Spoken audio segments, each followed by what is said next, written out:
Еще только светает в небе, и пока мир спит перед восходом солнца, обращаю к Тебе, всевидящий и всеблагий, свою насущную молитву. Прости, о Господи, что своей воле проявляю и прежде вспоминаю не о Тебе, а снова докучаю своим делом. Но я живу ради того, чтобы молитву сию произносить, пока я есть на этом свете. Ты, сострадающий, благословенный, правый, прости меня, что досаждаю Тебе обращениями неотступными. В мольбе моей своей корысти нет. Я не прошу и толики благ земных, и не молю о продлении дней своих.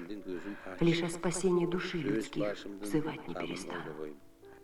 Ты, всепрощающий, не оставляй в неведении нас, не позволяй нам оправданий искать себе в сомкнутости добра и зла на свете. Прозрение не спошли людскому роду, а о себе не смею уст разомкнуть. Я не страшусь, как должное принять любой исход, гореть ли мне в гиене или вступить в царство, которому нет конца. Тот жребий наш Тебе определять, Творец невидимый и необъятный. Прошу лишь об одном, нет выше просьбы меня, рабы Твои и ноги, повинующиеся словам любви Твоим, отшельницы, в отчаянии своем презревшей земную юдаль, отвергнувшей напрочь тщеславие и суету, чтобы в помыслах своих приблизиться к Духу Твоему, Господи.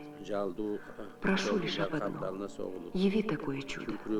Пусть тот корабль плывет все тем же курсом прежним, изо дня в день, из ночи в ночь, покуда день и ночь сменяются определенным Тобой чередом в космическом вращении Земли. Пусть он плывет, корабль тот, при ахте неизменной, при навсегда зачехленных стволах из океана в океан, и чтобы волны бились о корму, и слышался бы несмолкаемый их мощный гул и грохот. Пусть брызги океана обдают его дождем свистящим, пусть дышит он той влагой горькой и летучей, пусть слышит он скрип палубы, гул машин и струн и крики чаек с попутным ветром, следующим за кораблем. И пусть корабль держит путь во светлый град на дальнем океанском бреге, хотя пристать к нему вовеки не дано.